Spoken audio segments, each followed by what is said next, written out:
बिस्मिल्लाहिर्रहमानिर्रहीम।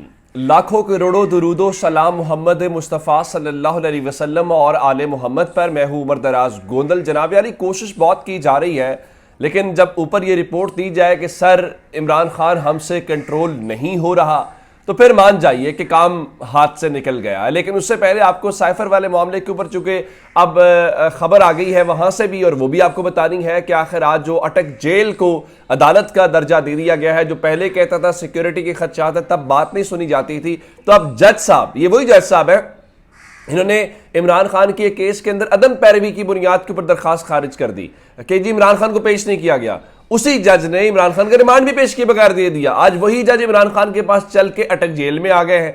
तो पहले उनको दाखिल किया गया, उसके बाद इमरान खान की जो लीगल टीम है वो काफी देर अटक जेल के बाहर खड़ी रही। सलमान सफदर साहब उसको लीड कर रहे हैं, उनको अंदर जाने की इजाजत नहीं दी गई। काफी देर इंतजार कराने के बाद उनको अंदर जाने की इजाजत दी गई। अच्छा, ये भी हैरान कुन बात है, ये जिस तरह से ट्रायल हो रहा है, जिस तरह से इतना लोगों की एक्सेस से बाहर, आप सुनते होंगे कि जनरल ज़िया के जमाने में ये हुआ करता था, अब आपको नजर आ रहा होगा। आज मैं किसी और की बात नहीं करना चाहता। जो जस्टिस है वहां पे इस्लामाबाद हाई कोर्ट के, उन्होंने आज क्या कहा है बहुत ही दिलचस्प है। और जस्टिस मियां गुल हसन औरंगजेब, ये आप या मैं या कोई और बात नहीं कर रहा, हाई कोर्ट का एक जज क्या कह रहा है, वो कह रहे जी 2023 आइन और अदलिया पर अमल दरामद के लिहाज से तारीख तरीन साल है और हम मुश्किल वक्त से गुजर रहे हैं। इससे आप अंदाजा लगा लीजिए, अगर जजेस ये कह रहे हैं कि ये पिछला साल बदतरीन साल गुजरा है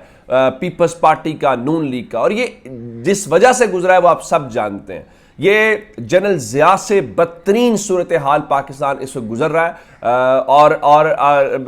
लेकिन क्या जनरल ज़िया कामयाब हो गया था? मैं आपको मिसाल देना चाहता हूं जनरल ज़िया के हवाले से बात करने से कि वो जनरल ज़िया भी इलेक्शन से भागता था, ये भी इलेक्शन से भागते हैं। उससे आप अंदाज़ा लगा लीजिए। रात को राना सनाउल्लाह कह रहे थे जी कुरानी सहीफा तो नहीं है 90 रोज में इलेक्शन हो जाए, फरवरी में हो जाएंगे। बिल्कुल ठीक कह रहे हैं आप। कुछ रोज हफ्ते पहले इसहाक डार ने असेंबली फ्लोर पे खड़े होकर कहा था व्हाट इलेक्शंस, कौन से क़यामत आ जाएगी 90 रोज में इलेक्शन ना हो। जनरल ज़िया के जो वारिस हैं वो हक बजानिब है, क्योंकि जनरल ज़िया भी मुकर गया था ये बात करके। तो जनरल ज़िया की जो वाक़यात हैं वो ये बात कहती हुई सच दिखाई देती है, उनका ये बनता है। लेकिन मैं चूंकि इमरान खान को आपको बता रहा था, एक तो इमरान खान की जो वुकला है वो क्या कह रहे हैं कि इमरान खान के खिलाफ ऑफिशियल सीक्रेट एक्ट का मुकदमा बनता ही नहीं है। पहली बात तो ये है। अच्छा, वो जो इमरान खान कहता रहा कि साइफर की तहकीकात कर लो, वो तहकीकात नहीं की।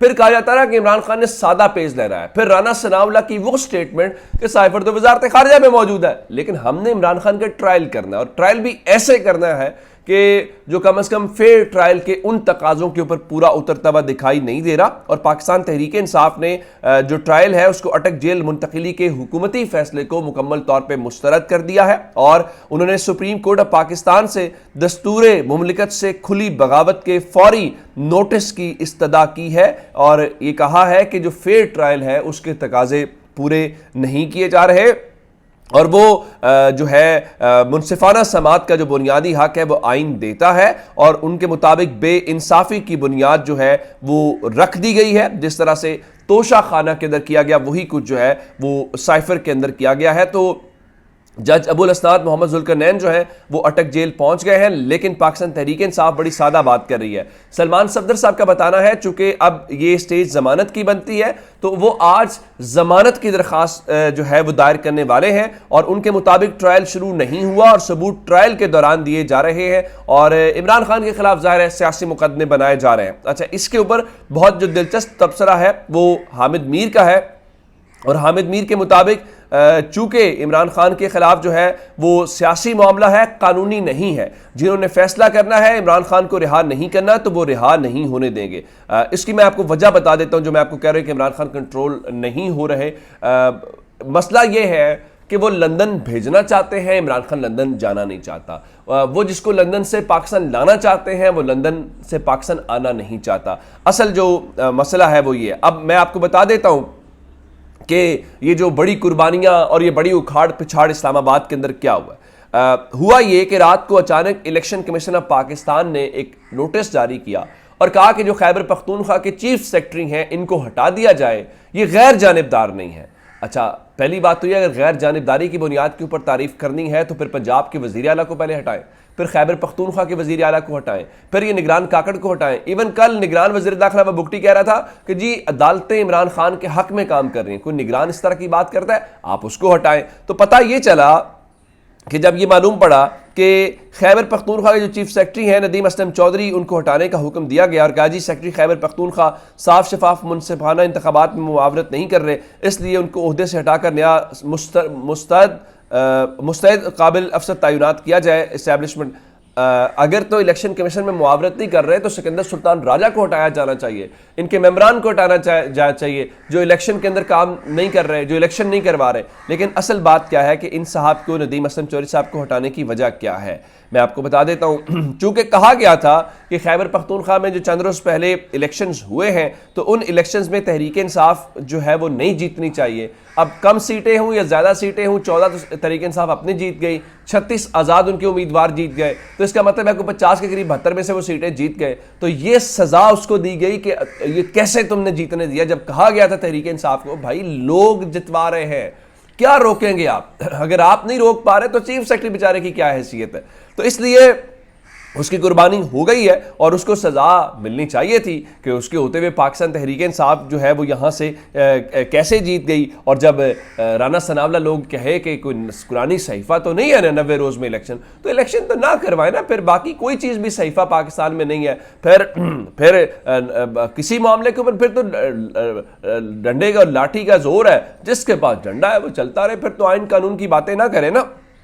फिर बहुत ही सीनियर सहाफ़ी, एक तो हमने ये जो बड़े बड़े सहाफ़ियों को बड़ा सुना कि बड़े सीनियर हैं, ये बुग़्ज़े इमरान से भरे हुए लोग हैं। ये इमरान खान की नफ़रत में किसी हद तक भी जाएंगे, किसी चीज़ को भी सपोर्ट करेंगे, क्योंकि इमरान खान के आने से बहुत कुछ इनका बंद हो गया। अब ज़रा सलीम बुखारी साहब इंतहाई सीनियर सहाफ़ी क्या फरमाते हैं? वो फरमाते हैं इलेक्शन उस वक्त तक नहीं होंगे जब तक चेयरमैन PTI और उनकी जमात का मुकम्मल कला कमा नहीं हो जाएगा। आपकी शरीफ ख़ानदान वाली मजबूरियां समझ आती हैं। आप जैसे लोग थे वो जनरल ज़िया के दौर में कहते थे जब तक पीपल्स पार्टी का सफाया नहीं हो गया, नहीं हो पाया सर, जब तक अवाम सफाया न करें सफाया नहीं होता। जनरल ज़िया नाकाम हो गया तो बाकी कौन सी सूरत हाल है? राना सनावला जैसे लोग कहते हैं जी इमरान खान के खिलाफ जितने केसेस हैं इलेक्शन तक क्लीन चिट लेना नामुमकिन है, ना इमरान खान को इलेक्शन में उतरने दें। आप इलेक्शन तो ज़रा करवा लें, इलेक्शन करवा के डिलीवर कर लें, देख लेंगे। ये घोड़ा और ये मैदान कोई ज़्यादा लंबी चौड़ी बात नहीं है। आप जो मर्जी कहते रहे, फिलहाल आपकी बस की बात जो है वो दिखाई नहीं दे रही। आज की खबर सुन लीजिए कि डॉलर जो है वो इंटरबैंक के अंदर 95 पैसे बढ़ने के बाद 304 रुपए के ऊपर पहुंच गया है। ये पाकिस्तान की हाईएस्ट रेट है आज। लेकिन आप किस चीज़ में लगे हुए हैं कि हमने इमरान खान का ट्रायल करना है, और ट्रायल भी ऐसे करना है कि जिसकी कोई मिसाल ना हो। यानी अगर कुलभूषण यादव को हमने वकील देना है, उसको हुकूक देने हैं, उसके लिए आईनी तरामीम करनी है, बिल्कुल ठीक है, लेकिन अपने मुल्क के साबिक वजीर आजम को हमने इस तरह से ट्रीट करना है ताकि आइंदा कोई वजीर आजम बनने का सोचे। एक खबर और जरा ले लीजिए। जियो न्यूज के मुताबिक चेयरमैन नादरा हाजिर सर्विस फौजी अफसर भी तैनात हो सकेगा, काबीना ने मंजूरी दे दी।